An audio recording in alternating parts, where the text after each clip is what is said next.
Welcome to the Aversio Experience, the podcast where functional mushrooms meet real life, real science, and real people who are ready to feel better than they ever thought possible. I'm Brandi Garden. I'm the co-founder here at Aversio Wellness, and I'm here with my fabulous co-host, Dr. Desiree Caruso, naturopathic physician. Hi, everyone. Mushrooms are symbols of interconnectedness.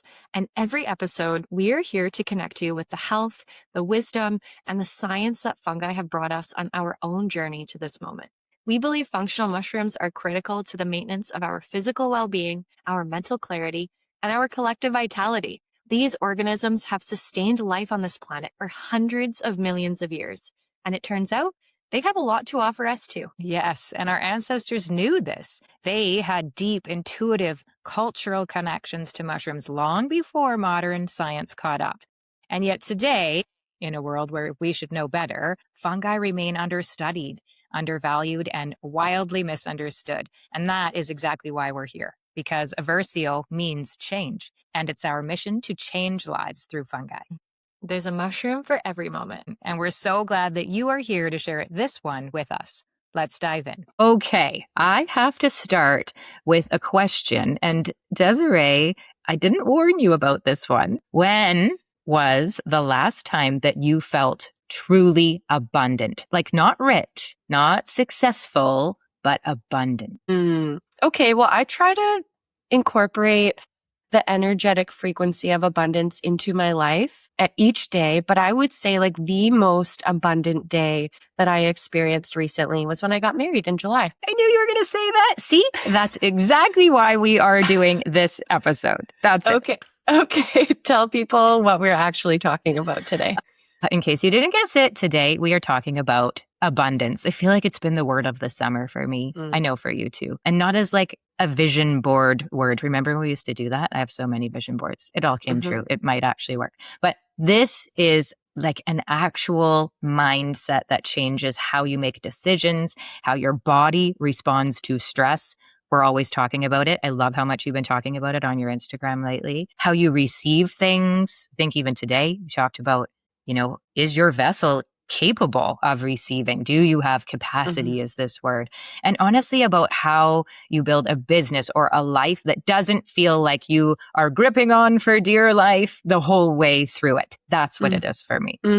For sure. And I think we're going to get a little personal today because both of us have lived through the opposite of abundance, real scarcity, fear-based decisions. And we have both had these moments where something shifted. Shifted. The word shift. We're doing a retreat called The Shift. If you don't know about it, this is all where it comes from. So that's this episode. If you have ever felt like you have been stuck, like we both have, if you are someone that remembers your body feeling like it's bracing for the worst. For me, it was always holding my breath. I would notice it in the shower. Like, I think I just held my breath for half my shower. Why was I doing that? It's like you're waiting for the next terrible thing to happen to you. And I'll tell you, this happened to me this week. So it doesn't go away. You just become aware of it and then you don't let it become who you are. But we're here at the lake house, as you know. You've been with me here, Dr. Desiree, quite a bit. And our lake house is on the opposite side of the road from the lake. So multiple times a day, because I love to go to the lake, I have to cross this, it's a little road, but there are cars on the road to go down to the lake. And in an instant, when I have a regulated nervous system or I don't, by what happens in those 5 seconds when I cross that road. Because when I am feeling a little stuck in my life, the minute I step out on the road to cross it, I have this it's terrible predicting what it would be like to be hit by a car. And I think, why would I think that? We predict the worst case scenario when we are in this state, right? I know I'm in survival when that happens for me versus the days that I literally just like quick 1, 2, check left, right, and I zip across down to the lake because future me is already wake surfing or being with friends and family. So if you get what I'm saying, you're the person that has those flashes of imagining the worst thing when you don't know why you would be imagining that, this episode is for you. And by the end of this episode, you're going to understand what's actually happening in your nervous system when you are in that scarcity mode and what it takes to move into abundance instead. Real stories, real science. And yes, we are going to talk about where mushrooms fit into all of this too. Yeah, let's get into it. Okay, let's do it. Okay, so before we go anywhere else, let's just define this, because abundance does get thrown around a lot, especially lately. And half the time, I think it just means manifest a Birkin bag. Which no judgment if that's what you want, but that's not what we're talking about. No, that's not what we're talking about. Abundance, the way we mean it, is this really felt sense that there is enough. I even feel it when I say it. There's enough time. Time's such a big one. Everyone that we work with, right, says that's the big thing. There's not enough time in the day. We feel rushed. We feel stressed. So when you are feeling abundant, you feel like there's enough time for the important things. There's enough love. There's enough opportunity. That's the biggest one right now for me. There's enough safety. There's enough of you to go around, even when it feels like there isn't. So scarcity is the opposite of that. It's the felt sense that there's never enough. There's never enough time. There's not enough love, and there's not enough of you. So you'd better grab what you can and then hold on really tight. And I hear the words white knuckling it through life being thrown around out there all of the time. And it is this real sense of gripping and holding on, and your body feels that. You can't fake to your nervous system the holding on. Right. And here's the thing that most people miss. It's that scarcity and abundance, they aren't really about your bank account, even though that's the most common way that we think about abundance. I've seen a lot of people with a lot of money who live in total scarcity. And I've also met people who, with very little, they move through the world like everything is just going to work out. Yep. I traveled to Thailand as a very young teacher and got that lesson like thrown right in my face, watching people live literally in huts on the side of the road in such joy, in such joy. They had so little in physical things, but so much connection and so much, freedom really in their life, and in a beautiful place. It made me realize I was putting far too much attention. So I think what I'm saying is it's a lens, right? It's the filter that you're running your whole life through is what we're talking about here. Right. And if we take a clinical standpoint or a clinical lens too, it's not just this mindset thing that's floating out there in the ether, right? It is physiological, because your nervous system actually organizes itself differently depending on which lens you're running. Yeah. Okay. Break that down for us. What does scarcity actually do in your body? Okay. I'm going to give you a visual. So when you are in scarcity, your nervous system reads the situation as a threat. So not enough money, not enough time, not enough love, whatever. Your body doesn't know the difference between I might not make rent and there's a bear in front of me, right? And we do this in life. It's not just about rent or whatnot. We do this in life, but both get filed under threat within our brain. That is that trigger, right? That triggers the whole fight, flight, freeze response for us. Exactly. Fight, flight, freeze. And then there's a fourth one that people forget, and it's fawn. And that's where the people pleasing comes in, that over accommodating response. And I see a lot of women in my practice live almost entirely in fawn mode. They're so busy managing everyone else's needs that they never actually check in on their own needs. You're talking right to my heart. I think I lived there for years. I know you did. Yeah. And then what happens physically when you're stuck in one of those states? Give us that body feeling. Yeah. So here's where the visual comes in. So you're contracting, right? Think of like your shoulders dropping, rounding more forward, like a hunched posture, right? You're contracting literally and figuratively. So your breathing gets more shallow. Your shoulders are coming up. Your digestion is slowing down, because in a threat situation, blood flow is moving away from things like digestion and repair, because we don't need to do that in a threat. We need the blood to go towards our muscles, ready to run or fight. So you hold on to things financially and emotionally because letting go feels dangerous. It feels like a threat. And this is the part that I really want people to hear. You cannot make good long-term decisions from that state. You're not built to. That is our physiology. Your body is asking you to survive the next 5 minutes, not build the next 5 years. Absolutely. I want to say, you said financially there. That's that feeling of holding on to this financial. And I think I lived that way so long. And my husband lives in the opposite way. He has always had this, and I think very subconscious mindset that when you invest in yourself, that you're then putting out an energy of abundance and telling the universe, source, whatever it is, that you're open to receiving also. And then when you're not in a state of scarcity, you become open to that flow of energy that's always available to you, but you have to invest in yourself first. So I used to think he was frivolous. He likes toys, right? He's an extreme athlete and he needs the things that go with his sport. So, there was a time I think we had 6 bikes in the garage and I thought, oh, he's being so irresponsible because I'm gripping financially. We're raising a family. We have a small business and all of these things. But the way he invested, those were for his health, going and doing those things, him investing in himself was what created the flow of abundance back to us. And when I saw that happening, I realized I have to let go too. I have to let go that there's a chance we might not be okay and just believe that when we invest in ourselves, which is why I go to retreats, right? I've invested a considerable amount of financial energy in going to retreats because that investment in me has come back to me hundreds fold in the end. So I think I love that you hit that financial piece right there. So yeah, I think that this is talking about that version of me that stayed in the job, right? I was a teacher that was making me sick for over a decade. That's what you're talking about. That was that fawn mode for me. Yeah. And, I think a distinction too for people to understand is you were managing everyone else's classroom experience as a teacher, right? The kids for sure, but also the parents and the school. And it was at the direct cost of your own body. Yeah. And so here we are at a perfect transition into a story. One that I haven't told on this podcast in a while. I was realizing we're, 60 something episodes in. And we used to kind of tell the origin story, I guess, in the beginning, but we haven't done it in a while. Yeah. Tell it. I think I want people to hear this one from you directly. So Okay. So if you haven't heard this before, welcome to the show. Do go back and listen to those early days because we did a lot of talking about why we're here. And actually, someone just recently asked us in an Instagram DM, like, I love your podcast, but what inspired you to start it? Because you're a mushroom company. And I don't know that there's another mushroom company out there with a podcast, but you explained it in such a lovely way. But for anyone that hasn't heard this before, I was an elementary school teacher for 20 years. Desiree, Dr. Desiree was one of my students. I loved my students.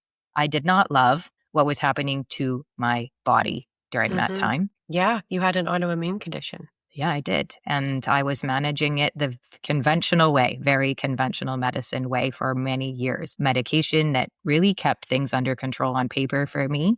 But the side effects kept stacking up and stacking up and stacking up. And I remember reaching that point where I looked at what I was taking into my body just to get through a school day and realized this just isn't sustainable anymore, right? This isn't a life. This is management and damage control forever. And that is scarcity thinking too, in a strange way, I guess. Staying because it's known, even when the known is hurting you. It was so hard for me to realize completely. I was scared to change. I was scared to change really anything. Like, what if I come off of this medication and I get worse? What if I leave the classroom, leave this career, and we can't make it financially as a family? I get goosebumps saying it. What if?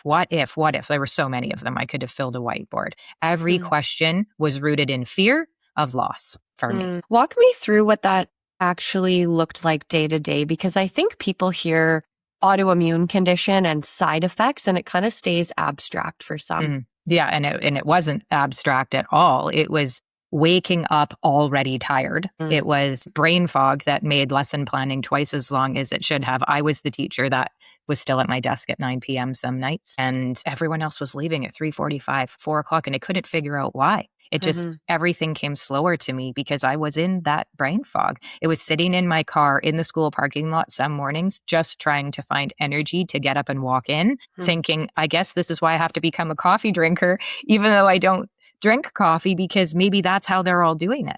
And I know that the medication was supposed to be the thing keeping it all under control for me. And it was. right? I took a medication that stopped my body from producing psoriasis and psoriatic arthritis in my joints, but the side effects were creating this whole new list of problems I was dealing with. So I was treating symptoms with something that was causing different symptoms. And then I was calling that stability to myself. That is such an interesting way to describe it. I think that a lot of people listening to this podcast are living exactly that way right now and calling it normal. Yes, normal. I called it normal forever. So what shifted? Yeah, that's what I Shifting. want to know. Tell us. It was the side effects that led all the way to exhaustion. Like, so why are we so silly that we have to let it get so bad, right? And it's not that good kind of exhaustion like when you finish a race. Craig was an Ironman triathlete, and I saw him being exhausted because he was pushing his body physiologically to the limit. And that exhaustion was actually exhilarating for him.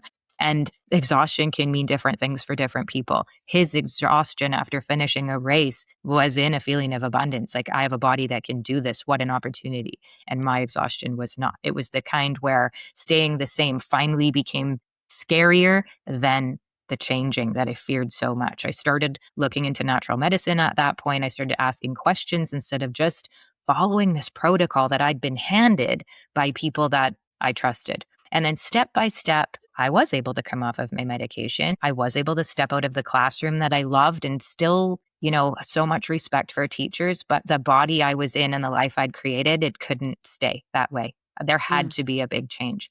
And then Craig and I started Diversio Wellness in 2020. Yeah, you went from a teacher's salary, an autoimmune diagnosis, to co-founding a wellness company. Yeah, when you say it like that, it sounds so clean. The end. And everything, and happily ever after. It was not clean. It was terrifying. We did not have a guaranteed customer base. My gosh, I remember the day we launched and we had like 10 orders. And I was like, we cannot feed our children with this. We did not have supporters lined up. Many of my friends and family to this day are like, are you crazy? You're starting a mushroom company? Like, do you need a psychiatric evaluation? We just had a conviction that mushrooms had done something real for our bodies. And we had a willingness to bet on that. But it was also the first time in years that I made a decision from, there has to be something better. And literally those words, I would say those words to myself. It has to get better than this. It has to get better. Like, this can't be it. There has to be something out there, instead of what I had been saying in my scarcity mindset, which was, at least this is safe. I would literally drive to work in the morning and think, like, this is safe. This is the sure thing. I know I'm going to get a paycheck. I know I'm going to be able to wake up tomorrow, and this is safe. So I'll stay here. And I think that's kind of how I was raised, right? This is the best way to be sure that everything's going to be okay. And when it was realizing, I don't just want okay. It has to get better than this. Yeah. And that's that abundance mindset in a sentence, right? That shift from scarcity to abundance. There has to be something better. And then shifting that into, there will be something better, right? Curiosity over control, and asking what's possible instead of what if it gets worse. Yeah. And here's what I want listeners to hear. Listen up. We didn't wait until we had it all figured out. You'll never be ready. We did not wait until we had 6 months of savings in the bank account and a perfect business plan. We started with what we had, right? We had research. I'm a nerd. We had to have the research. I had a husband who was really willing to build something with me. So I had partnership, I had connection, which to me is so important, and a body that was done being managed instead of healed. My body was screaming to be healed. And that was the magic recipe. Yeah. You were fed up and you decided to change, and you chose to lean into your resourcefulness instead of waiting for the perfect moment. Yeah, exactly. And I think that's where so many people do get stuck, right? They are waiting for the certainty before they'll move, before they'll take a step. But certainty almost never comes first in situations where you see people that you perceive as abundant. I guarantee you, they moved before that. Action has to come first, and then the certainty will catch up with you later. But you've got to take the step. Yeah. Let's sit with that for a second, because I think a lot of you listening are in careers or relationships or routines that are technically fine. They're not terrible, just quietly costing you something. That's exactly what it is. You're fine. How are you doing? Fine. How many times do we say that, right? It's manageable. I can manage it.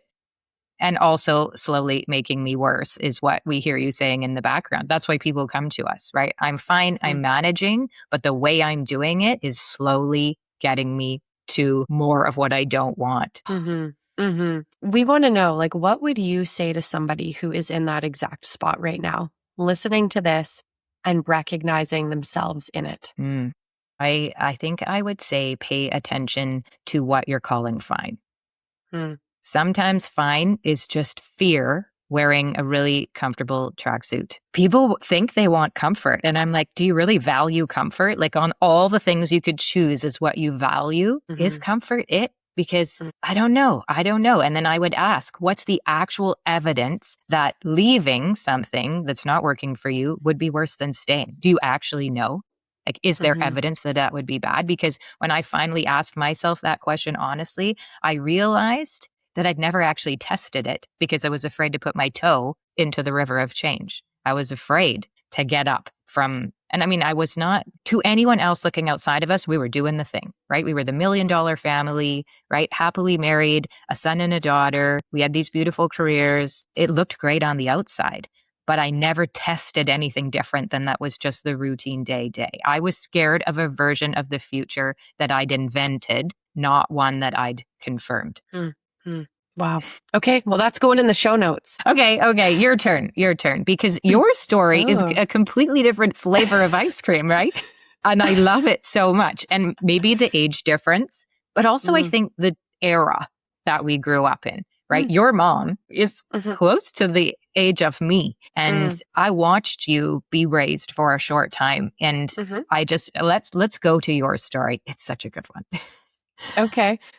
Mine starts with something that might sound too simple because I don't have a family. I didn't create this business. If you're listening right now, Brandi has been itching for me to tell this story for the longest time. Every week she puts in like, I think this would be a great topic for the podcast. So, Brandi Garden, you're welcome. I called in the one. She called in the one. Say it again. I called in the one. She did it, friends. She really did it. Okay, explain what that actually means, because I know some people hear that and they think it's just a nice phrase like, oh, yeah, I called in the one.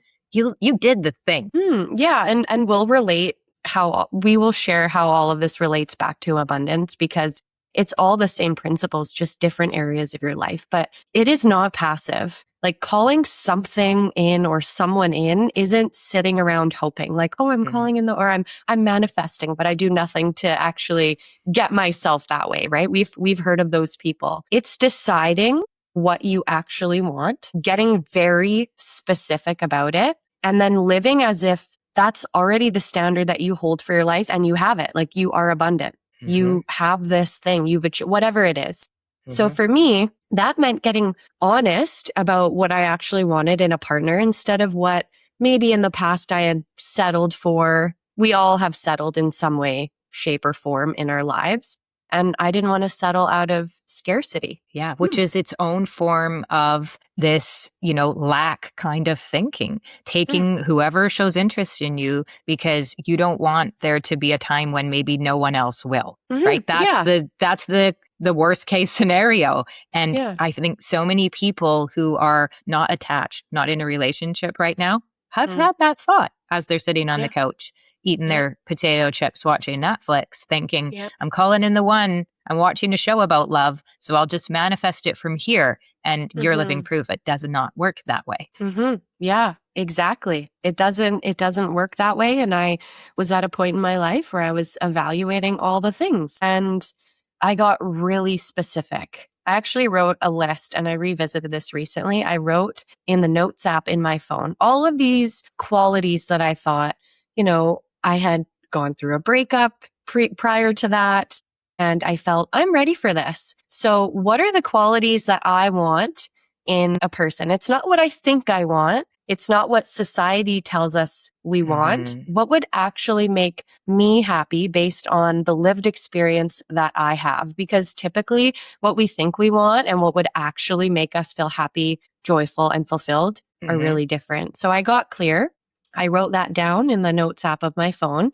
And then I also kept journaling. And I kept journaling and describing it in detail. Like, what were my weekends like? What was my weekdays like? Like all these little aspects of this relationship that I was calling in. Yeah. And then I thought, well, if I'm going to call in somebody who has these qualities, if they have those qualities and I don't have these qualities, it might be a bit of a hard match. So I have to become that. Yeah. Right? I want to have fun and live a very full life. And I think have a fun personality, but I really had to foster it to be even more fun and even more adventurous and call that in. So I kept showing up as the version of myself who was already living an abundant life, whether or not the relationship had shown up yet. Yeah, I loved being around you in that. Like, you said yes to everything. I did. know. How about we both tried to like get up on a surfboard at the same time? Okay. How about we it just was a whole bright side of you. So, and then tell our audience about the dressing for success thing, because that's just such a Desiree detail to me that, again, we worked in the same little office in the beginning of things, a few feet away from each other. And I don't know if I ever actually told you about what it meant to me. Yeah. But as you were going through that, there was a real, visual piece happening in your life too. Yeah. Okay. So it is a small thing, but it isn't small at all. And this rippled to many different areas of my life, but we're talking about this one in particular. But I always have believed in dressing like the life I want is already here. For me, that's just a part of my personality. It's something that I love. It's not me being a diva. It's not for anybody else. It is for me. Right. And it was a signal to my own nervous system that I'm not waiting to be worthy of showing up well. You already are dressing like the person that is and dressing in a way that felt authentic to me. Yeah. Embodiment before evidence. Yeah. I think that's a good way to put it. You feel the part before the part has fully arrived. It's not about faking anything. I actually don't really like that. Like, fake it till you make it. Right. You feel the part and you act as if that's already happened. And it's not about waiting for permission to feel good in your own life before the external circumstances catch up. I think a lot of us just wait for permission. There's no permission. Fuck the permission. Show up anyway. Amen, sister. Okay. During that time, I noticed, and I just loved, I love working with you all the time. Of course, now we're through a screen sometimes more because I'm at the lake. However, did you notice a difference in how other people responded to you during that season, or was it just me? No, I definitely did. And I think anybody who has done this as well will say the same thing. I think when you're not like gripping so tightly or so desperate for something to happen, you just carry yourself differently. Like, you just remain neutral. Like, I knew it was going to happen. It's not in a performative way. And because that desperation just has a different energy to it, but so does ease. And I met my now husband and we got married in July. And I was like, this will be the last Christmas that I'm single. And I was like, I don't know where this guy is going to come from, because I was fed up with the dating apps like every millennial is. And I'm like, I don't know how it's going to happen, but I just know it's going to happen. And it happened. Yeah. An abundance of love, quite literally. It's honestly the most beautiful love story I've ever read. Like, you have given Romeo and Juliet a run for their money. And it's such an honor that I had a front row seat to witness you literally calling in the one. And you guys, like, he's the one. He's the one. You literally bought him a nightstand before he existed. That's how committed you were to, I already am living this life where I have found, I'm going to say, your soulmate. And whoever he is, he's going to need a nightstand. And I'm buying it before he came. You did that. I did that. That was one of the exercises. So this book that I read, it's called Calling in the One, and it's by Catherine Woodward Thomas. And we think like, oh, it's finding a soulmate. But really, if you read the book and do the exercises, it's about being the one so that the one can present themselves in your life.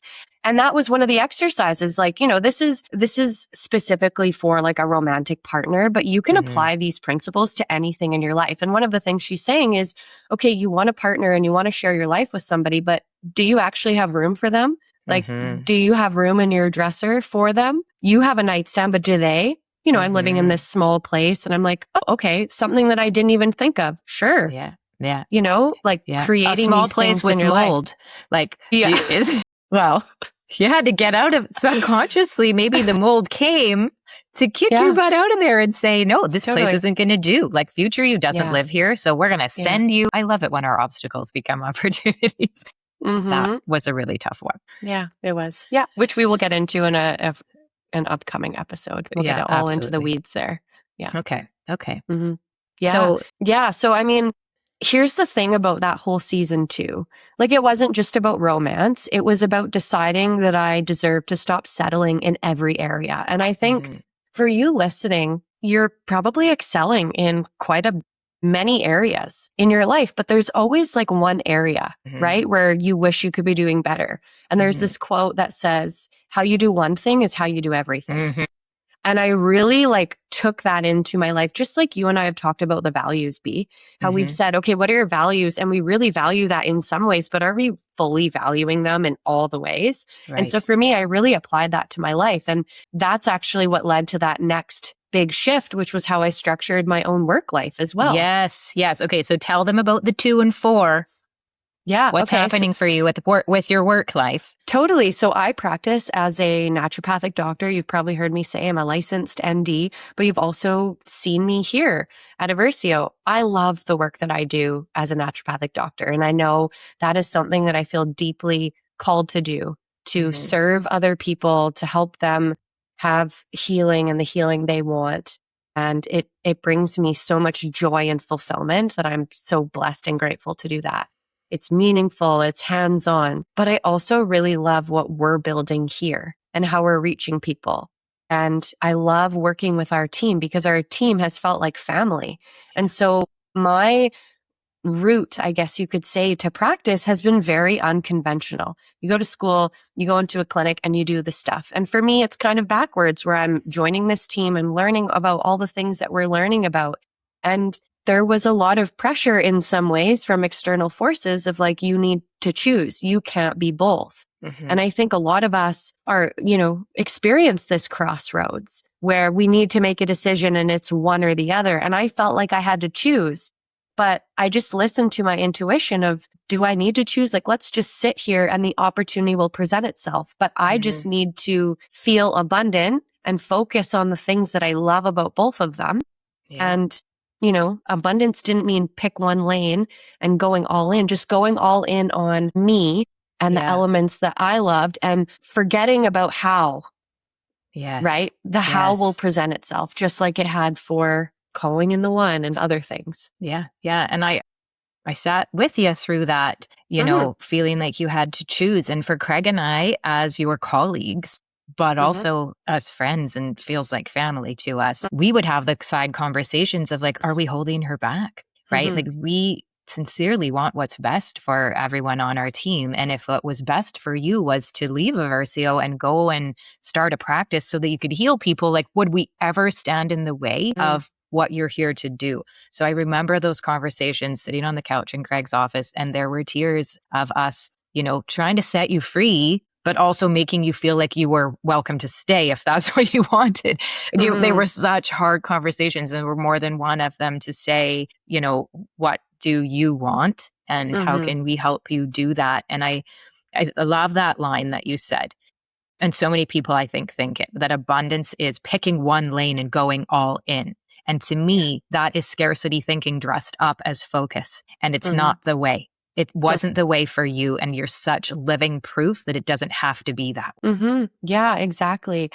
Eventually, I realized I didn't have to choose between the two things I love to do. So I thought, like, what if we restructure my week? And that's where I'm very fortunate to have you and Craig, who were open to that, because I think not every workplace allows that. Not every business allows that. And I think the businesses that build the people and have a conscious business, they know that that's going to benefit everyone else around them if they're living true to their purpose. So that's where I added in working, as an ND in clinic, and then still having my Versio days where I can be part of the team and do the things that I love. So I get to keep doing both of those, building a practice I care about, treating patients, honing my skills, learning more as a naturopathic doctor, but I get to stay close to people that feel like family and the mission that I love and believe in here. Yeah, which is us. Well, which is you, right? It felt Yeah. like abundance in real time. It's not, I'll have enough time for everything once things calm down. If you're waiting for that, that will never happen. Yeah. It was, I get to design a week where both things I value actually fit. I don't know how it's going to happen, but these are the elements I love, and in some way it will happen. Yeah. And it wasn't like it was just easy instantly to do it. No. As you started to find the flow and the rhythm of things, it is adjusting to a new normal and trying it out. That's the curiosity. Like, I wonder what it would be like if I did this, had to come from a place of believing it gets better. And if you were just like, the first day you try it, this feels weird and this feels strange. Well, change does feel that way. So such an important distinction. Abundance isn't always more. Sometimes it's just better structured. Right. And I think people hear abundance and think that it means saying yes to everything, right? And sometimes it can, but sometimes it's also the opposite.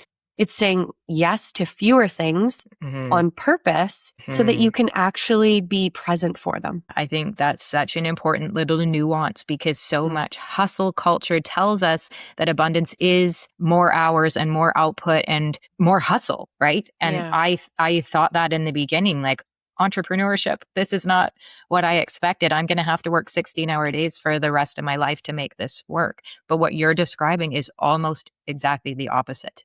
Yeah, it is the opposite. And I think that's what's really worth thinking about. More isn't automatically abundant, because sometimes more is just scarcity in disguise. It's the fear that if you don't say yes to everything, that you'll miss one opportunity that really mattered. Which keeps you exhausted and spread thin, which ironically makes you worse at the things that you did say yes to that really matter to you. Real abundance, in my experience, often looks quieter than people expect. It looks like a calendar with actual space in it. It looks like being fully present in a conversation instead of half thinking about the next thing on your list. So I think it's important too for people to define what abundance looks like in their life and feels like. And how does it show up if you were to embody abundance? Yes. Okay. Let's move to the next step, because I want you to tell our audience the health story too. And like you said, we're going to do a whole episode, but this really does tie into something that we've touched on in past episodes, that if you're one of our loyal listeners, we love you. If you're not, please subscribe so that you get the notification, because we're here every week and the audience is growing, and it's you guys telling us this is what you want to hear. It turns out the behind the scenes and the real us is what we're all looking for. You want authenticity, and this episode is it. So those of you that have been hearing all of the other ones have heard some of us, sometimes us touch on this, but never fully connected to this whole idea of abundance. You know what I'm talking about? Yes. Say it. The mold. The mold. The mold. Okay, so there is an upcoming episode where we're going to talk about mold toxicity and my personal experience of it. I lived in a home that had mold, unbeknownst to me, and I got very sick. And it was these small little changes over time. So I won't repeat and go into all the details because we'll save that for that episode. But the short version is I knew that on some level I was living in an environment that wasn't good for me. I don't think I consciously knew it, but I just felt it in my energy. I felt it in my sleep, my clarity. Just deep down, I had this intuition, something is off. And I tried to ignore it and tried to ignore it and tried to ignore it. Yeah. And say, explain it away. Oh, it's stress. It's a busy season. I was like, I don't think I'm getting old. No, but that's the classic list. That's the classic. It's just list. Stress. Well, we're all going to be stressed. It's busy season. Let's be real. Have we ever not had busy season? True. How many times in Versio have we said, we're just going to get through this busy season and then no, that's not it. In entrepreneurship, it is not that way. And so many women, I mean, I'm 50, you're in your early 30s. I think I've been saying this is getting older since I was 25, right? It is the classic list that everyone explains away. Yeah. Yeah, that's true. That is the classic list. And for you listening, you can relate to that, I'm sure. But for me, there's this version of scarcity, and it wasn't about money at all. It was about my health. And this is where so many people can relate. Brandi, I know you can relate, and you talked about it in the beginning of this episode. It's this belief that you don't have the right to prioritize your own well-being in some way, or maybe that you should just push through, that things could be worse, so you couldn't complain. I'm so guilty of that. Well, it could be worse. Yes. Looking at the bright side. Well, at some point you need to look at reality and say, no, this isn't okay. Yeah. But another version of scarcity is, for me, in this scenario was, well, I can't do that because my body reacts this way. I can't eat that because my body reacts this way. And then I started to shrink my life and the things until a point where I'm eating arugula by itself because I can't eat anything because my skin was so bad. But it was this scarcity mindset, and it makes sense. I have so much compassion for that version of me. And for anybody who has something where they feel so helpless with what's going on and they don't know what's going on. But as I started to understand what it was, there was a scarcity mindset. I realized, okay, there's mold. I saw the mold. It was remediated. Yeah. Was it maybe present in different areas? Could have been, for sure. It wasn't the right space for me. And that's okay. Just like people, not everybody is going to be right for you. Not every environment's going to be right for you. It's okay. That's fine. Yeah. It just is. Yeah. It just is. Hello, everyone. We're taking a quick break to invite you to a retreat. Why? Because you have built a life that looks really good on paper, and still there's this hum underneath it, like something isn't moving. And that's not a strategy problem. That's an identity problem. And the parts of you that are ready to evolve can't find room to surface inside the same walls, the same routines, the same version of you that everyone already expects. Yeah, so we're going to take you right out of it. Our retreat is called The Shift. And if you are ready for a shift, if you are stuck, this is going to be 3 days in Whistler, October 15th to the 18th. Away from your inbox, away from your role or your many roles that you play, from your reality as you know it right now.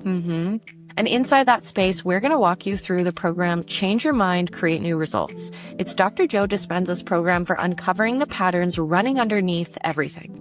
A sound bath and breathwork session with our friend Tess Rouse, a silent thermal journey at the Scandinave Spa in a sacred old-growth forest to integrate it all.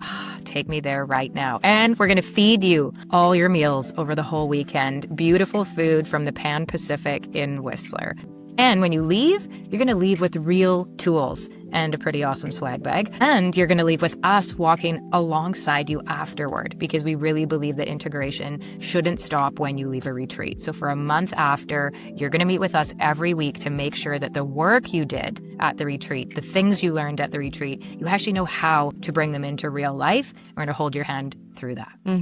20 seats. Early bird pricing ends August 31st. You can go to aversiawellness.com/pages/the-shift-retreat, or you can check out the link in the show notes. We also have a link for the retreat in our link in bio on Instagram, or on our website. You can go under the Shop Now tab and click The Shift Retreat. All right, everyone. We hope we'll see you in Whistler. Okay, and back to the show.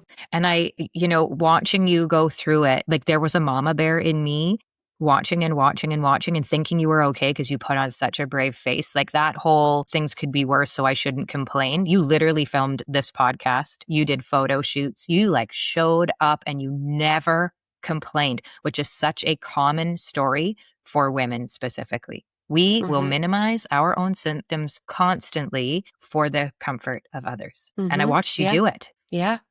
I mean, I was so embarrassed. Here I am treating patients, but I do not look like the epitome of health. I do not look like I'm embodying it. And I felt so many emotions, like shame, like, why can't I figure this out? And I think if we tear back all the layers, I was ignoring what my body was telling me. I knew deep down, the fatigue that didn't lift with sleep. I am not somebody who can sleep all day. And I didn't sleep all day, but I felt like I had to sleep a lot. The mental fog I couldn't explain. I was pattern matching everything to something else because the actual answer meant disrupting my life. And I think that I knew I just had to move. But there's that scarcity mindset. Well, life is so busy. I had to move into that. And how am I going to find a place? And, so quickly. And then also adding in the element of, but I need to do this for my health. And it felt like too much. Yeah. And so what's the turning point? What's the turning point in all that? It was amazing to see you Like it feels like it happened like that all of the sudden because Mhm. you were doing the work. And I Mhm. think those two things lined up so beautifully. And I thought for sure you're going to write a book. I still think you might write a book about it because here you are calling in the one and not feeling necessarily like you're in physical shape to call in the one, but doing it anyway, never complaining, showing up to work, living on arugula, realizing, oh, there's mold here. Like, Yeah. where's the turning point there for you? Yeah. Yeah. The turning point was realizing that the thoughts I was telling myself about keeping myself stuck was making things worse. Yeah. Staying there wasn't neutral. Knew I needed to listen to it. And I think in this version, I thought, well, I need to blow up my life and shift things, but you don't. You just, you do it. So I moved. It wasn't a small decision. It disrupted a lot. Moving is not fun logistically. There are financial things to think about with moving, but I was choosing an abundance of health over the comfort of staying somewhere familiar. I didn't know how it was going to work out, didn't know what was going to happen, but I thought I'm going to move and just see. That's fine. Like I have me. Yep. There's the curiosity, right? Such a powerful reframe. Moving wasn't the loss, but staying would have been the loss. Yeah, In exactly. hindsight. Exactly. So once I was out, there was a difference in how I felt physically and mentally. And that confirmed everything that my body had been telling me this whole time. And I think wasn't ready to listen. And I think a lot of times actually we have to meet ourselves where we're at and meet other people where we're at. And that's what I do with patients, but I wasn't fully doing that for myself because listening meant disruption, and disruption felt scarier than staying stuck, because staying sick and where I was within my comfort zone, because I knew, even though I didn't know what to expect, I would wake up every morning dreading, just like you did, walk into the washroom wondering, how is my face going to look today? Yep. Yeah. Preach, sister. Both of can I our eat? stories have that same thread. Maybe that's why we love each other so much, right? We both have had that shared experience of staying somewhere that was quietly hurting us because leaving felt riskier than staying. And I think so many people out there are like, yep, I hear you. Totally. And in both cases, the actual risk was staying in that current situation for both of us. For other people listening, whatever that is, we just couldn't see it clearly until we were far enough away from it. Yeah, which brings up something that I think is worth naming directly. Abundance thinking doesn't mean that nothing bad ever happens to you. It means that you trust that you can handle what happens and that leaving something unhealthy, whatever that is, and for, very close friends of ours, that's a job, leaving your job, leaving a house like you did, leaving a relationship, so many of our friends, those things are just opening up space for something better instead of creating a hole, which is, I think that's what we think what will happen because we've all experienced loss in some way, whether it's a child and a parent left, or you lost a pet, or your first teenage relationship goes and you feel like you're dying, like a part of you has been ripped out and there's this hole left behind. And we are not taught as children how to manage that grief or what it is that we're actually feeling. We just know it feels like shit. It's awful. There's nothing worse than that hole that's created there. So then when it comes to these things in our lives, we assume that that is what it's going to feel like, right? That space for something better is going to feel like a hole, but it doesn't have to be that way. It doesn't. Scarcity says, if I let go of this, I will have nothing. Abundance says, if I let go of this, there's room for what's actually meant for me. Yes. Yes. That's a big, however long you could write the word yes. Yes. I know people out there, they're thinking about a job, they're thinking about a living situation, they're thinking about a relationship right now. And the fear is exactly what we're describing. What would you say to someone who knows that something isn't right? Like, you know it, I know you know it, but you haven't made the move yet. What would you say to them, Doctor? I would ask them what evidence they're actually working from. Is the fear based on something that's already happened, or is it something that they are imagining might happen? Because in my case and in your case, the imagined outcome was so much worse than the actual outcome. Yeah. We both spent years being afraid of a future that never came, while the present was quietly costing us. Yep. Look at me. I kicked that pharmaceutical to the curb.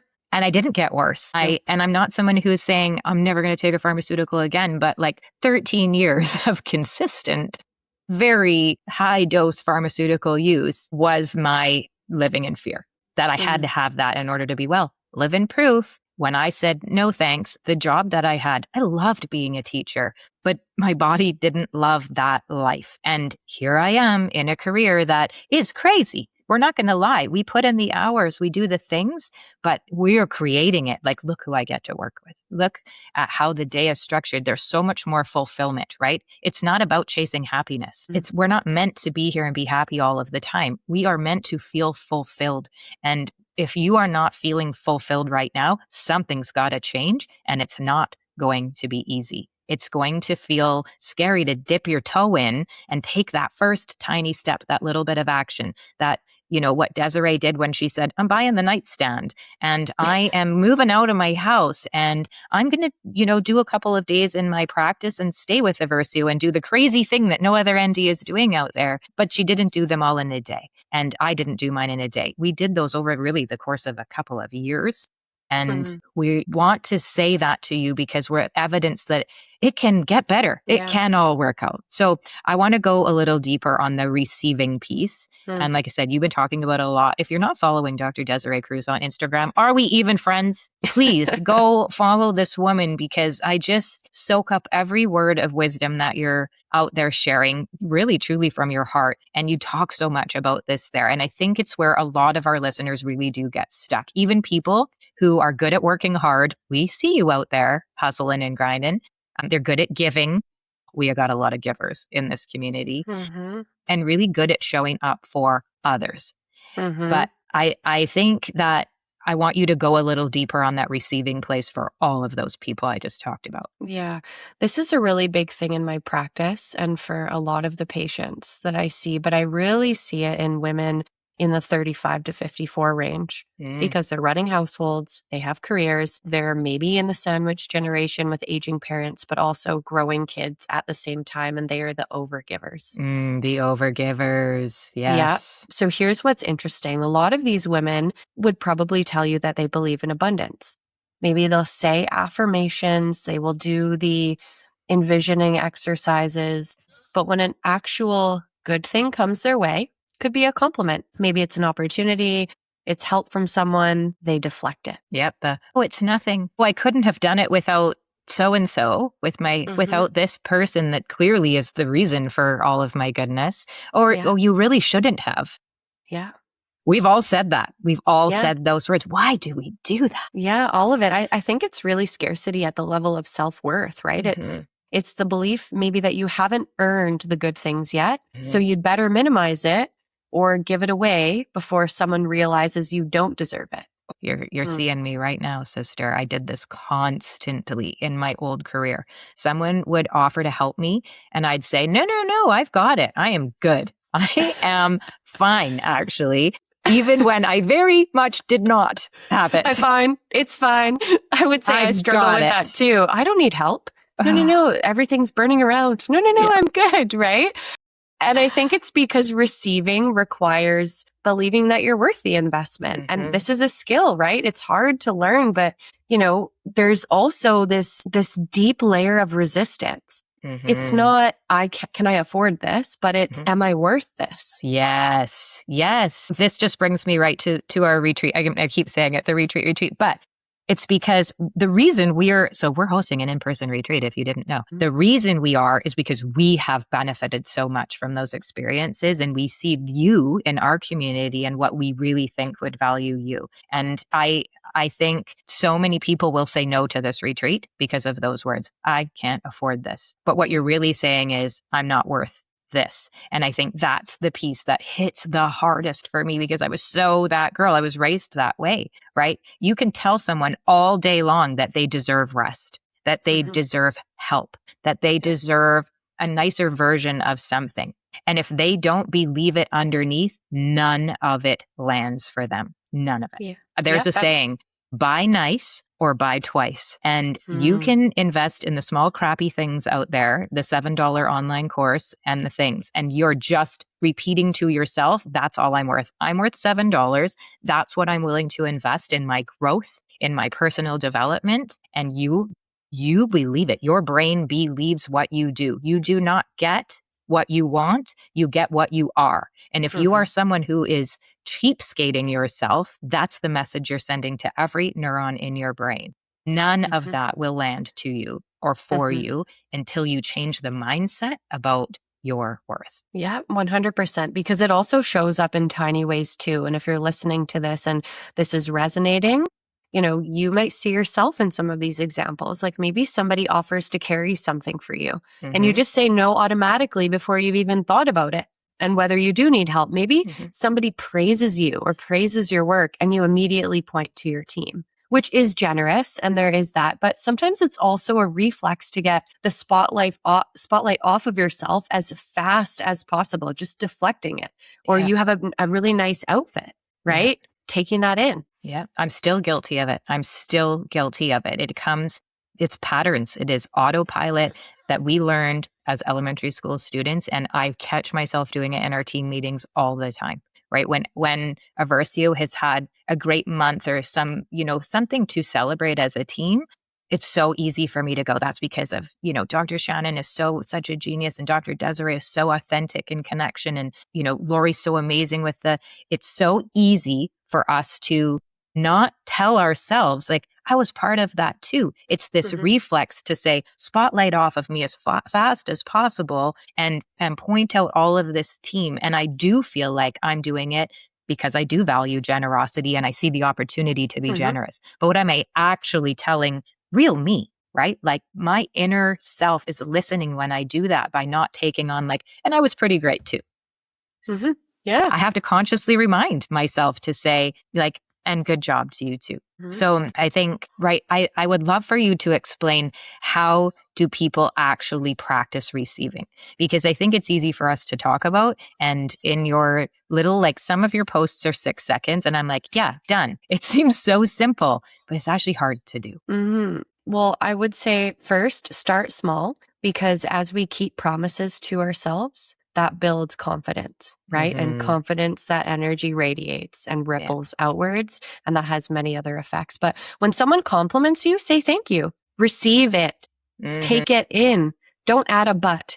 Thank you, but, blah, blah, blah, blah, blah. When something good happens, let yourself feel good about it for longer than 3 seconds before you find a reason to worry it'll be taken away or do something else. Receive it, take it in, thank you, accept it. Yeah, I love that as a literal practice. Practice it right now, sitting in your car, doing whatever you're doing. Sit in the good feeling for longer than 3 seconds on something that you already know you didn't celebrate long enough. Your brain is listening for that. You will encode success and fulfillment into your brain when you allow yourself to sit in that feeling of abundance from something. You've all had it. We've all had small wins. You might have to go back a ways if you're stuck right now, but it is a literal practice that you can add that is free, that is hard in the beginning. It gets easier with time. And it's just sitting in the good feeling for longer than 3 seconds. Who doesn't want that? Yeah. And two, notice when you're about to overgive as a way to earn your place.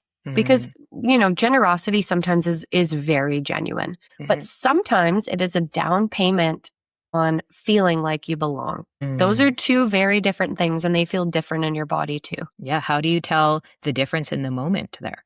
So genuine giving usually feels warm and doesn't leave you feeling depleted after. So if it's genuine, you feel warm, you feel that love. But over giving from fear tends to feel urgent, maybe almost anxious. Like you have to do it right now or something bad will happen. And if you check in with your body before you say yes to something, you can usually feel which one it is. Yeah, which loops right back to the nervous system piece. If you are one of these people, if you are overgiving from fear, then your body is still in that contracted, bracing state, even if it looks like generosity from the outside. True generosity comes from fullness. Overgiving comes from emptiness, pretending to be fullness. Let that land. Let that one land. Okay, let's talk about seasons for a minute, because I think it's something that people misunderstand about abundance. And you know where I'm going with this. They think, and I know some of you are out there thinking it, that it means that everything is supposed to be flowing and easy all of the time, 365 days a year, right? 7 days a week, 24 hours a day. Let's just get in flow, and abundance is going to be the new way I describe my life. Yeah, that's a really common misconception. And I think it sets people up to feel like they're failing at abundance the moment that things get hard. Yeah, right. Because life has seasons, right? There are winters. There are periods where things are dormant, where you're resting, where nothing looks like it's growing. Yeah. And an abundance mindset isn't about forcing summer all year round. It's trusting the season that you're actually in. If you are in a winter season financially, or if you're in your health or in a relationship, the abundant response isn't to panic and force something to bloom before it's ready. It's to trust that winter has a function too. Winter is beautiful. It allows for spring and summer. Yeah. That perspective it means a lot for me, because there were seasons in building a Versio Wellness where nothing looked like it was working, right? When sales were slow in that beginning part, and we were second guessing every decision we made, and the scarcity version of us would have said, that means we're failing. That was it. That's what was happening for us. Well, what did you tell yourself instead? I think we just tried to, well, for me, I tried to remind myself that a season of quiet building isn't the same as a season of failure, right?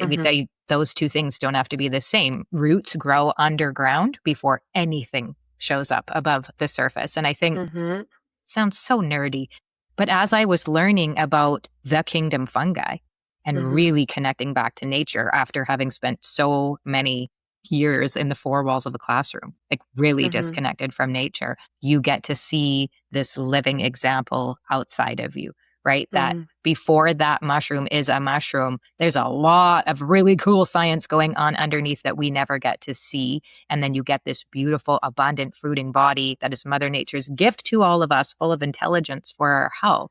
And that is not a flaw in the process. Like, Mother Nature is not messing around. She does not make mistakes. That is the process. And when I saw it happening as I was learning and falling in love with this new kingdom fungi and this new piece of nature I had forgotten to notice, I noticed it inside us too. Yeah. And I would add too, from a nervous system standpoint, that seasons of rest are not optional if you want sustainable output later. Right? The body that never gets a winter eventually forces one on you, usually through burnout or illness. I've seen that in practice. We've experienced that more times than we can count. But people who refuse to slow down voluntarily end up slowed down involuntarily. Which actually happened to me in a way. My body forced a winter on me because I wouldn't choose one myself. Right. So part of practicing abundance is actually honoring the season that you are in instead of fighting it. If it's winter, that is a time for rest. If it is spring, that's a time to plant the seeds for your future and for you. If it's summer, work hard and enjoy the harvest. If it's fall, you can let go of what's finished so that there is room for what is next. So many people are right there. Okay, I want to bring this back to something very practical, because I know some of our listeners are thinking, yeah, this all makes sense. But how does this connect to daily life, like the everyday, to the actual routines, right? We're coming into the time of we're recording this here at the end of summer, and everyone's thinking about a routine. And some people are craving it. I like to think of it more like a rhythm that my body is saying, hey, like, this has felt different. And I love summer. So many do. But how does this connect back to this daily life, to this actual rhythm and routine we're headed for? Right. I think this is where physical and mindset pieces really come together. And it is a big part of why Versio exists in the first place too. Yeah. Say more about that. So we have talked about how scarcity puts your nervous system into that contracted threat response state: fight, flight, freeze, or fawn. Say that 5 times fast. And one of the things that I see clinically is that when someone's nervous system is stuck in that state for long enough, that now becomes their baseline. It's not a reaction anymore. It's their operating system. Now that's their personality. Yeah, it makes it so much harder to think clearly from there, to make good decisions, or to even recognize an incredible opportunity when it shows up for you. Yeah, that's right. Because your body is spending so much energy managing a threat, whether it's real or perceived, all day long. And part of building an abundance mindset is actually giving your nervous system the support that it needs to come out of that state. That is not just mental work, even though we think of that. It is very much physiological. Yeah. And here it is. This is where mushrooms come in. This is where the mushrooms come in. And I think of one mushroom in particular. It's reishi. Mm-hmm. Reishi has traditionally been used to support the body's stress response as well as help with sleep. And sleep is foundational. Like, you can't think abundantly on 4 hours of broken sleep. Your body will default to threat mode every single time. Yeah. And lion's mane for the clarity piece. This was me. This was, my first baby. Yeah. Of the mushroom family. It was lion's mane, and that clarity piece. You don't know what you don't know. And it's this like layer of abundance that I didn't realize was missing until I had it. Absolutely. If your brain's foggy, you can't hold a thought for long enough to make a considered decision. So you're going to default to old patterns because new patterns take mental bandwidth that you just don't have. Mm-hmm. So supporting cognitive function isn't vanity. It's giving yourself the actual capacity to choose differently. Yeah. So the mushrooms aren't a replacement for this, what I'll call mindset work that we're talking about. They're the foundation that makes the mindset work possible. And they go nicely together. I'm kind of nerdy, and I talk about or think about this kind of human flourishing framework in my mind all of the time, and think, like, if we could just be born with this operating system, that calm has to come first before we're going to go and do hard things and learn hard things in our life. We have to have the calm. And then right after we've got this calm figured out, we've got to nourish ourselves. And this is the mushrooms to me, right? I can't have the meditation practice without the mushrooms anymore. And the mushrooms mean nothing to me without the meditation practice. These two things, finding a way to get regulated and then adding nourishment on top of it, have to come before I'm going to go study neuroscience and learn this like personal growth piece. And then comes an opportunity to connect, because now there's something to give. And now you can go and contribute. And this beautiful, calm, and then nourish, and then grow, and then connect, and then contribute. I just see this as this beginning piece. It's this episode where we go, right? This is the foundation that makes the mindset work possible. Yeah, definitely. Because you can't affirm your way out of a dysregulated nervous system. Mm-hmm. But if you were supporting your body, like you mentioned, daily with sleep, stress response, cognitive clarity, you are giving yourself the actual physical conditions that abundance requires of you. It's not either or. It has to be both. Yeah, I think about it as investing in your environment. And we use that phrase a lot when we talk about business, right? Investing in your environment, your team, your tools. We're doing that right now. We're learning new things every day, and it's not easy. But your body is your first environment. Like, I can't show up. There have been times that we have not pressed record on a podcast because I just got to breathe for a little bit. Your body is the first environment that you wake up in. And if that is depleted, nothing else you build on top of it is going to feel stable for you. That just makes sense. Yeah. And this also connects to something else that's worth talking about here. There's a difference between buying cheap and buying right. You already mentioned it earlier. When you invest in quality, whether it's a mattress, a supplement, a retreat with us, or your own healthcare, you're making a statement to your own nervous system that you are worth the investment. It's not indulgence, it's strategy. And I will say that with a nuance that not everything is meant for you. That's okay. You need to be able to check in with your body and say, is this meant for me? No, that's okay. Move on. But you are worth the investment. It's not indulgence. It's health. And I said it earlier, buy nice or buy twice. And we're talking to those of you out there that own 5 Louis Vuitton handbags, but will not spend the money on personal growth. We're talking to those of you out there that own beautiful homes and multiple cars and are buying the cheapest mushroom supplement on the market made from grain. Like, this is what we're talking about here.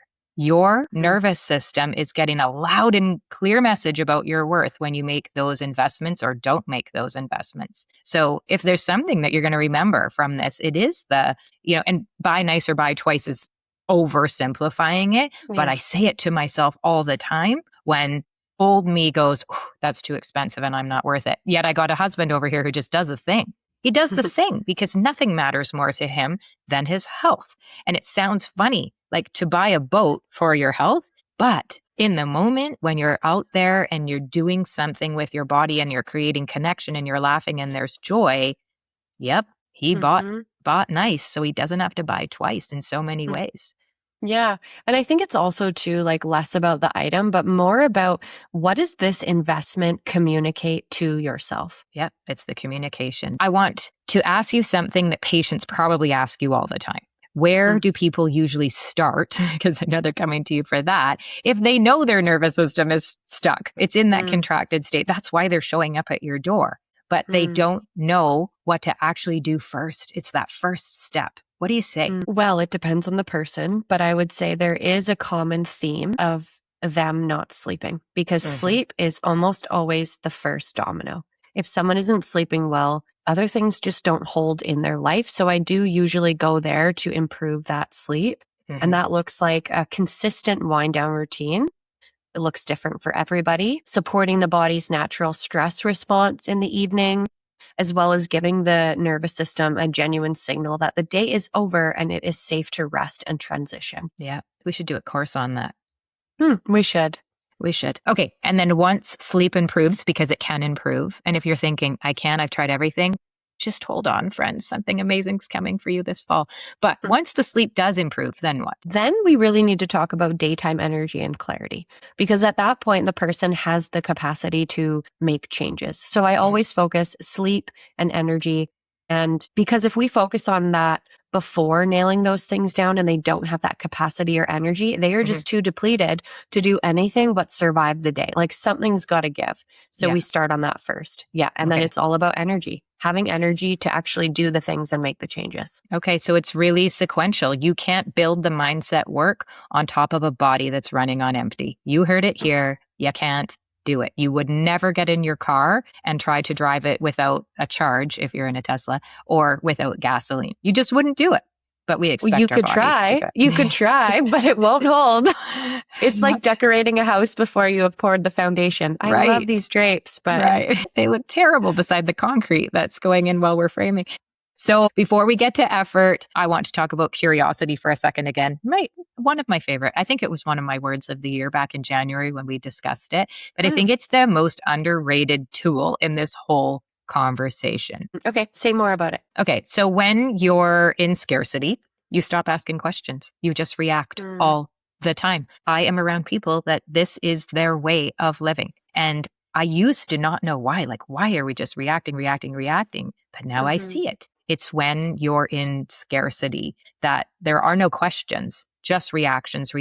You assume you already know how something is going to go. Usually you think it's badly. So why bother exploring it? It's so hard to watch people we love go through this. Curiosity is almost the opposite muscle. It says, I don't actually know how this turns out, so let me find out. Can we move from predicting the worst case scenario to getting curious enough to let ourselves find out what could be? That is a good point. Fear closes down your thinking. It narrows everything to that single threat, in front of you. Yeah. Curiosity is what opens it back up. Yeah. When I started researching natural medicine way back in the day, instead of just accepting my treatment plan, that was curiosity doing the work that fear never could. Right? I wasn't certain that these mushrooms really, I was not certain that that would work. I was just willing to find out if they might. Right. And here's the thing is that curiosity doesn't require confidence. That's the part I think that people get wrong. Yeah. They think they need to feel sure before they explore something new, but you don't.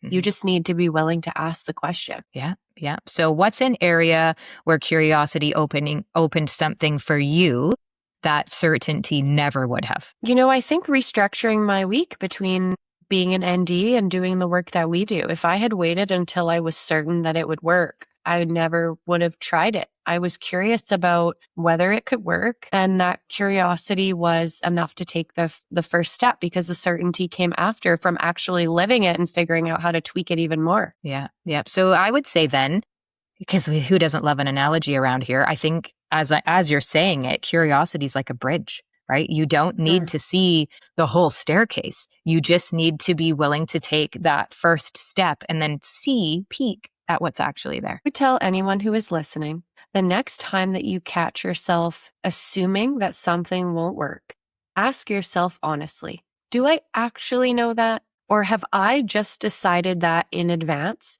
to avoid disappointment? Wow, that is a powerful question to sit with. Do this multiple times a day. There's your prescription from Dr. Des, right? Right? Have I decided that in advance to avoid disappointment? How many people are running that program? Ooh, that's a good thing to change if you were looking to change.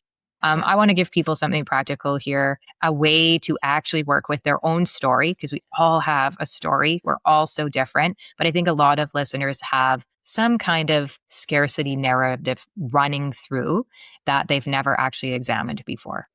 So I do this with patients. I ask them to notice the story that they are telling themselves about why something isn't possible for them. It's not the surface reason. It's the deeper one underneath it. The thing under the thing under the thing. Yeah. Can you give us an example? Are you willing to share? Yeah, sure. I mean, someone might say, I can't leave this job because I need the stability. That is the surface reason. It makes sense. But underneath, sometimes, this is just one example, the real story is, I don't believe that I'm capable of succeeding somewhere else. Or if I fail, it will confirm something I already secretly believe about myself. That's a lot more uncomfortable to look at than I just need the stability. Yeah, people are going to take I need stability all day long. That feels safe. That's a comfortable way to feel. It's a comfortable way to feel. You cannot change a story, though, that you haven't identified. So the exercise is simple. Finish this sentence honestly. I can't do this because, and that's what you finish. And then I want you to ask yourself, so first, I can't do this because, and then ask, is that actually true? Or is that a story that I've been telling myself to avoid the risk of trying? And once you've identified the real story, what then? Then you get to choose again. I use this with patients a lot. You get to choose. Not choosing is a choice. The old story got you here, and it may have even protected you at some point. Thank you, body. Thank you, mind, for getting me to a place where I am today, for keeping me safe. But it doesn't mean that you are required to keep living inside of it. You are allowed to change. Every single day is a new chance to decide differently. I have a journal that says that on the front. And I think Buddha said it in a different way, but so beautifully. I just love that as a practice, because it's not about pretending the fear isn't there. Again, we're not telling you to fake it till you make it. It's about naming it honestly and then deciding that you get another shot at choosing, right? You can't always choose the first thought, but you always get to choose the second thought. Totally. Yeah. Rewriting your story isn't about lying to yourself. It's more about telling the more honest version, the one that includes the possibility that you are so much capable of more than the old story allowed for. Yeah. I also want to talk about effort for 1 minute. I know we're going long, because I think effort gets a really bad reputation in abundance conversations. I mean, I'm a podcast listener, and I think people sometimes hear abundance mindset and they think it means that things should come easily to them. I think a lot of people I know think that. And if you're working hard, then you're doing it wrong. Yeah, that is a good distinction. Abundance doesn't mean effortless, like we talked about earlier. It means that the effort comes from a different place. Yeah, explain that so they don't have to hear it from me. Okay, I will. Scarcity effort is desperate. It's working from the fear of loss, grinding because you're terrified of what happens if you stop. Whereas abundance effort is devoted. It's working hard because you love what you're building, not because you're afraid of what happens if you don't. Wow. That's big, right? Those can look identical from the outside. Both people are working long hours. Both people look like they're working hard. So it's not mindset, abundance manifesting from the couch. Both people are going to look from the outside like they're doing the thing working hard. But what's happening in the brains of the two people looks very different. Totally. They look identical, but they also feel completely different in the body. And they also lead to completely different outcomes over time. Fear-based effort will burn you out, but devotion-based effort sustains you because you're replenished by the meaning in it, even when it is hard. Yeah, that's a Versio. I think about the early days of a Versio that way, right? We worked incredibly hard, harder than I ever have. but it didn't feel the same as the exhaustion I felt in the classroom for some reason. And I was just learning all of this. I was just learning about the brain and how it works. And even though those hours were sometimes longer at Aversio, I was so fulfilled for the first time in decades. Something was different. Something different was happening in me. And that's what inspired me to go and figure out what the heck it was. Why am I not exhausted in the same way, even though like I would be at Aversio HQ till 2 a.m. and I could have kept going because of the way I was being filled up, right? This type of devotion-based effort, I love how you put that, feels very different in the body. Yeah. And like, do you think it was because one of those was an effort of service of something that you believed was possible, and then the other was effort in service of just getting through? Yeah, that's exactly it. That's why I wrote my book, trying to explain that in a podcast or in a few sentences. But that's exactly it. I should have just said it like that. I ended up taking me 333 pages. But I think that that is a helpful check for our listeners too, right now, today, is ask yourself, is this effort coming from devotion or is it coming from fear? And be honest with yourself, because the answer really changes everything about how sustainable it's going to be. One leads to burnout. The other leads to fulfillment.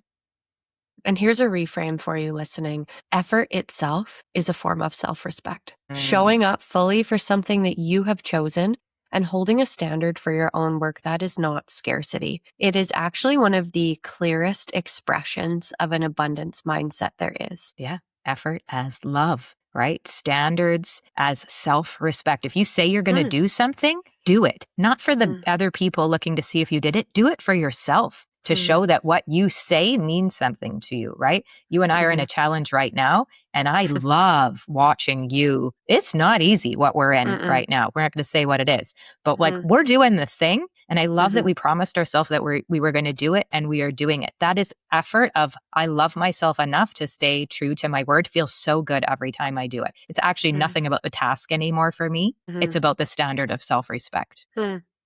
Yeah, that is a good one. So I want to add one more piece before we wrap it all up. I think it ties everything together for us. And somewhere in all of this, you have to be willing to let go.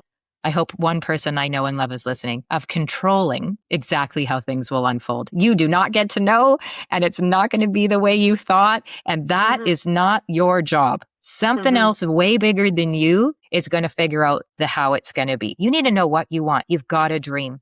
And I think not enough people are out there dreaming. You've got to get clear on the dream. The dream is the thoughts, right? This is you actually creating something. And every time you have a thought, you make a chemical in your body, and that's going to lead you to a feeling. So what does the dream feel like for you? If the dream doesn't feel good, it's not your dream. You might have borrowed someone else's dream. When it's really the thing that's authentically where you want to go in your life, and that can be less. That doesn't have to be something that's more. When it feels good in your body, you're going to know. And when you have the thought and when you have the feeling, that's it. Your work is done. Get out of the way. Get out of your own way, literally, because we cannot control exactly how things will unfold. And sometimes that's really hard for people who have been used to controlling everything. Yeah. Control is the piece that people resist the most. And I will say that was something that was really hard for me in the beginning, because we want the plan. We want to know the steps in order 1 through 10 before we're willing to start. Yeah. And abundance doesn't really work that way in any area of your life. When I left the classroom, I did not have a 10-step plan for Aversio Wellness. I promise you, I did not. I had the direction, right? And a real willingness to figure out the next step once I was standing in it. Like I didn't have to think further ahead, because as long as I stayed in alignment, connected to my values, behaving in connection to my values, if I stayed in alignment, the very next step would reveal itself. So as I was in it in real time, and I mean, if you're into quantum physics out there listening, you might say to me, because Brandi, we know there's no such thing as time. We won't go there in this episode, but we might get that nerdy one day. If you are being fully present, doing the thing that you promised your future self, that's where I'm going. Nothing is going to get in the way of me getting to future me, and you're doing the thing. The next baby step is going to reveal itself for you. It's going to be there when you're standing in it in authenticity. And you have to take that one next step. You do not have to decide 10 years from now. You know what you want it to look like. You don't have to know how you're going to get there right now. You just got to really pay attention, awareness is always in this moment, being present. Yeah. And it's the same with calling in a relationship. I had no plan for exactly how or when, but I had clarity about what I wanted. I wrote in that notes app. I ended up revisiting it and checking all those things. But you just have to let go of needing to control the mechanism. Let go, show up. You don't get what you want, you get what you are. And I was Thank you. there the day you met your now husband. You would never have known that's how it was going to go down. Like, really, we'll tell the story one day, but you did not know how that would happen, but you were just in a space that, you know, worlds collided and it happened for you. So don't pretend that you're going to have a perfect. That's such a hard balance, right? Being clear about what you want without gripping on to the how so tightly. Right. And I think without gripping the how so tightly that you miss what's actually showing up for you is the thing to know. If you're so busy hanging on, you're probably missing so much of what's driving right by you all the time. Other people might see it for you. You can't see it yourself because you're so busy gripping. And because sometimes what shows up and how it shows up looks like nothing like what you pictured. And if you're too attached to that exact picture, you yourself might not even be able to recognize that opportunity when it arrives. Yeah, I did not think it would be a mushroom company. Let me just be clear about that. So the practice is something like hold the vision loosely. And I'll be honest, sometimes when I'm doing my walking meditations, it's not loose. I know what I'm wearing and what my haircut looks like. And future me has, certain smells around. But you've got to be willing to go for a walk the next day and change your outfit.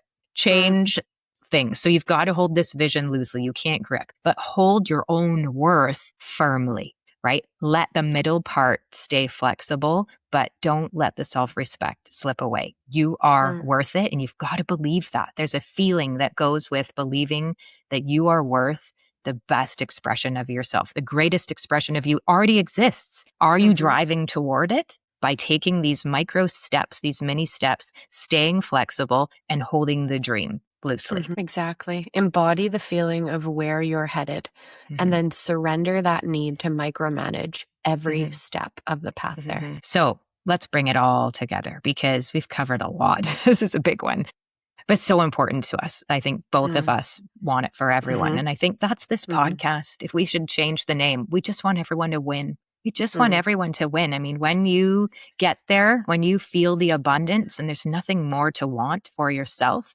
that's all that's left is wanting one other person to experience it. So scarcity versus abundance, that's the name, right? The nervous system piece, both of our personal stories, the receiving, the seasons, the effort, and the physical foundation.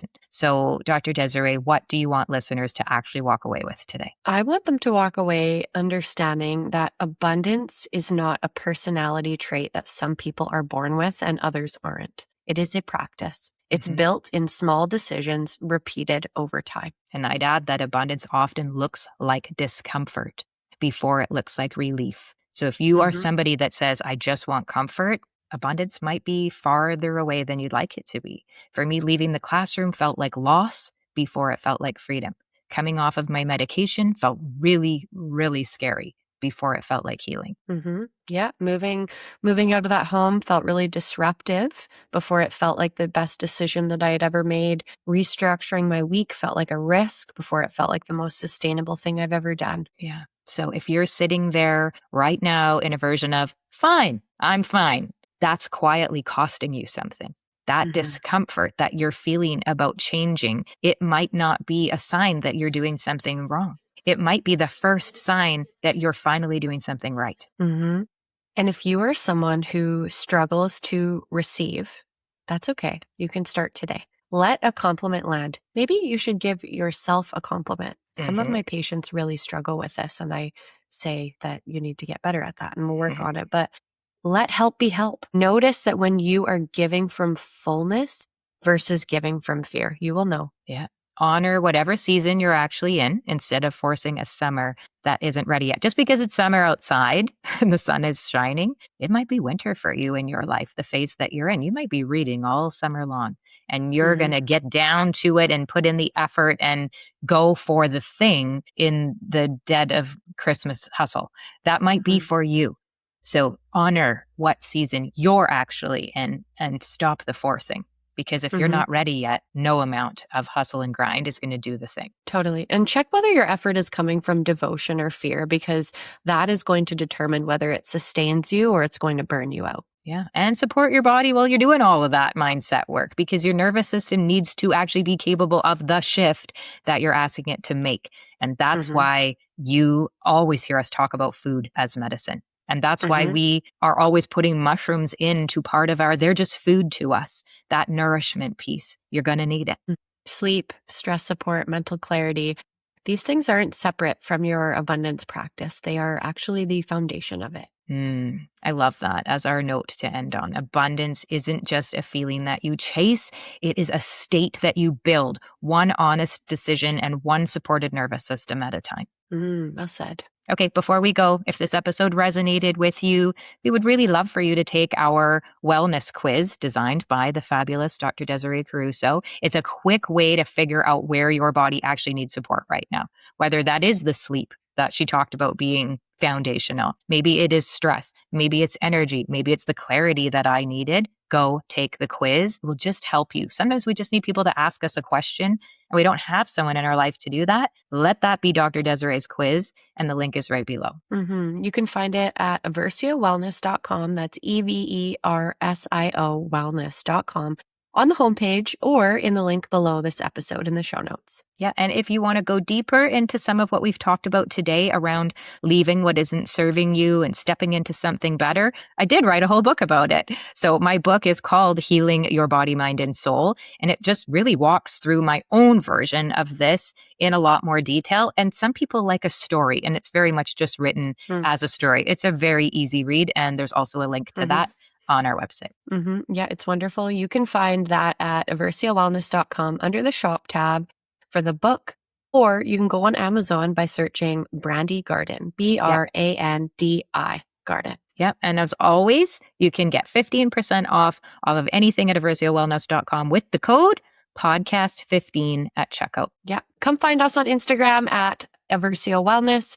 We would love to hear from you. Which part of this episode landed for you? Yeah. Thanks for spending time with us today, friends. We'll see you next time. Be well, everyone. Thank you so much for being here today and for giving us this time with you. We hope that something in the episode landed, whether that's a new perspective, a piece of research that you hadn't heard before, or just a reminder that your health is worth taking seriously. And if someone in your life could benefit from what we talked about today, then please share this episode with them. That is genuinely how we grow. One conversation, one person at a time.